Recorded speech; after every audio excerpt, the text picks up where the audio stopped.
Hello বন্ধুরা, সবাইকে জানাই শুভ সুপ্রভাত। তো এখন বাজে সকাল ৮টা। তো সকাল সকাল স্নান করে আমরা রেডি হয়ে গেছি।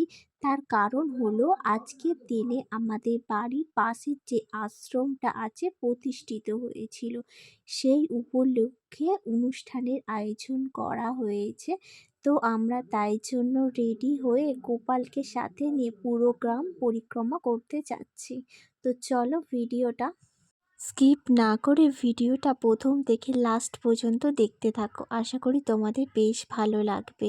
তো চলো আজকের ব্লগটা আমি এখান থেকেই শুরু করছি। আমার মা আর আমার মানু হাত ধরে ধরে চলেছে, আর আমার বৌদিমণি মাথায় ফুল দিয়ে সামনের দিকে হাঁটি হাঁটি পা করে চলেছে।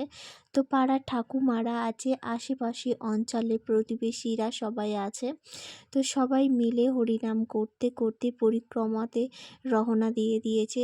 আস্তে আস্তে পাড়া ঘুরে ঘুরে সব মন্দিরে এক এক করে যাব, গিয়ে সব হরিনোট দেওয়া হয়, ওখানে ওই ধূপ জ্বালানো হয়, মোমবাতি জ্বালানো হয়। তো আশ্রমের দিদিরাও সাথে আছে, তো দিদিদেরকেও তোমাদেরকে দেখালাম। তো এক জায়গায় এসে আমরা শেষমেশ দাঁড়ালাম, আবার রওনা দেব। তো কাকিমার মেয়েও শাড়ি পরেছে, দিয়েছে মাথায় ফুল। তো যাদের একটু অল্প বয়স তারা মাথায় ফুল দিয়েছে, সবাই আবার মাথায় ফুল দেওয়াটা পছন্দ করে না। তো যার যেরকম সাজতে ভালো লাগে সবাই সেরকম মতোই সেজেছে। তো আমার কাকিমার মেয়ে আমরা তো খুবই নাচলাম। তো নাচা গাওয়া মানে হরিনামের সাথে সাথে নাচও হলো, মনে একটা আনন্দও হলো। তো সেই হিসাবে যাচ্ছি এখন রাধাকৃষ্ণের মন্দিরে। তো প্রত্যেকটা মন্দির প্রায় ঘোরা কমপ্লিট হয়ে এসছে, শুধু একটাই কেবল বাকি আছে, সেটা হলো রাধাকৃষ্ণের মন্দির। তো দাদাদের এখানে রাধাকৃষ্ণের যে মন্দিরটা আছে সেটা হলো খুবই জাগ্রত, আর দেখতেও খুবই সুন্দর। তো অনেকটা লোকের আয়োজন মতন সেরকম হিসাবেই মানে মন্দিরটা বানানো হয়েছে, যে অনেক লোক আসলে আসতে দাঁড়াতে অসুবিধা হবে না। তো মন্দিরটা তোমাদের চলো দেখাই। এই হলো স্টিলের দেওয়া আছে, ব্যারিকেড দেওয়া আছে, যাতে ওপরে দাঁড়িয়ে দাঁড়িয়ে সবাই ঠাকুরকে ডাকতে পারে বা প্রণাম করতে পারে। তো আমাদের আশ্রমের দিদি ওই রাধাকৃষ্ণের মন্দিরের কাছে গোপালকে রেখেছে, গোপালকে সেবা দিয়ে ওখানে পূজা অর্চনা করে তো হরিনোট দেয়া হবে। তো সেই হিসাবে মোমবাতি ধূপ জ্বালাবে, জ্বালিয়ে প্রণাম করবে। তো আমরা বাইরে অপেক্ষা করছি যে পুজোটা হলে আবার আমরা ঘুরে আশ্রমের দিকে রওনা হব। তো সেই হিসাবে দিদি গোপালকে ওখানে রাখলো, রেখে বড় মাও তার সাথে হেল্প করছে, মানে এই যে মন্দিরটার যে মালিক, যে দেখাশোনা করে, বড় মাদেরই মন্দিরটা। তো সেই হিসাবে বড় মা ওখানে দাঁড়িয়ে আছে হেল্প করার জন্য। তো সব কটা ঠাকুরকে পুজো করে তো ভোগ নিবেদন হবে, ভোগ নিবেদন করে বাতাসা কোনো হরিনোটের জন্য প্রস্তুত করা হবে। তো সেই হিসাবে দিদিও এখন পুজো করতে ব্যস্ত হয়ে পড়েছে। তুলসী মঞ্চ হরিনামের সাথে সাথে ঘোরাও হলো। সব মন্দিরে মন্দিরে পরিক্রমা হয়ে যেতে আবারও আশ্রমের দিকে আমরা ফিরে চলে এলাম হরিনাম করতে করতে।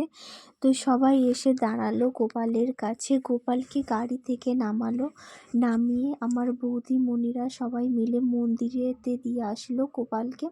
গোপালকে দিয়ে আসার পরে আমার কাকিমার মেয়ে মানে আমার বোন, আমার বৌদিমণিরা সবাই মিলে হরিনামে একটু নাচ হলো। নাচতে নাচতে সবাই এতটাই ক্লান্ত হয়ে পড়েছে যে একটু করে রেস্ট নিচ্ছে আর একটু করে নাচছে। তো সবাই ভাবলো যে এইটাই তো শেষ নাচা, এখন আর নাচ হবে না। তো সারা রাস্তা নাচ হয়েছে। তো সেই হিসাবে এসে এখানে খুব নেচে নিল। তো আমার কাকিমার মেয়ে এত নেচেছিল চুলটা শেষমেশ খুলে গেল। আশ্রমের সাইডে আছে এই রেলিং, যার মধ্যে দেয়া আছে অজস্র ফুল গাছ, যা দেখতে খুবই সুন্দর। আর ওখানে আছে শিবলিঙ্গ, যার মাথায় সবাই জল ঢালে। আর একটা আছে তুলসী মঞ্চ, আর একটা মন্দির নির্মাণ কাজ চলছে। আর ওই হলো মেন দরজা, মানে রাস্তা থেকে আশ্রমে ঢুকতে গেলে এই দরজা দিয়েই ফার্স্ট ঢুকতে হবে।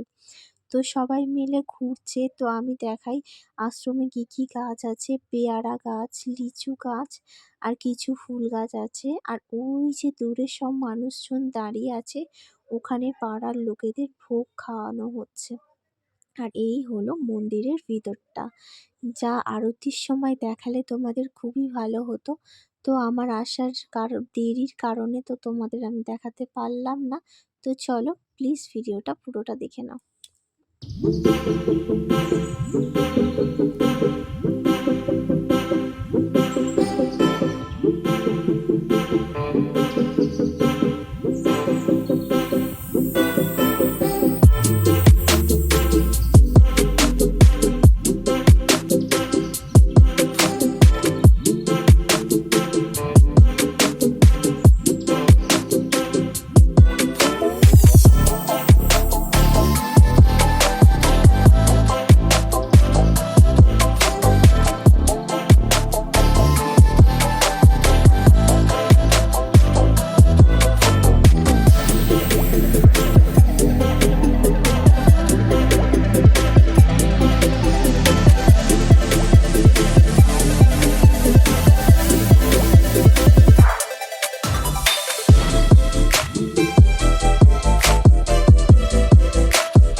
আশ্রমে পুজো হয়ে যাওয়ার পরে ভোগের আয়োজন করা হয়েছে। ভোগ দিচ্ছে আমার বৌদিমণি আর কাকিমণি।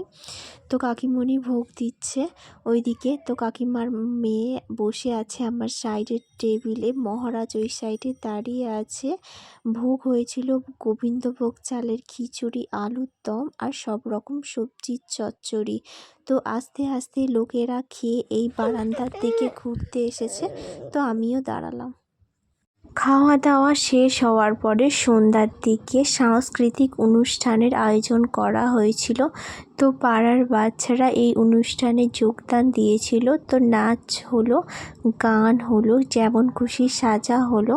তো এইভাবেই আজকের দিনটা পুরো কাটালাম। তো চলো বন্ধুরা, আজকের ব্লগটা আমি এখানেই শেষ করলাম। আবার অন্য কোনো দিন দেখা হবে অন্য একটা কোনো ব্লগের সাথে।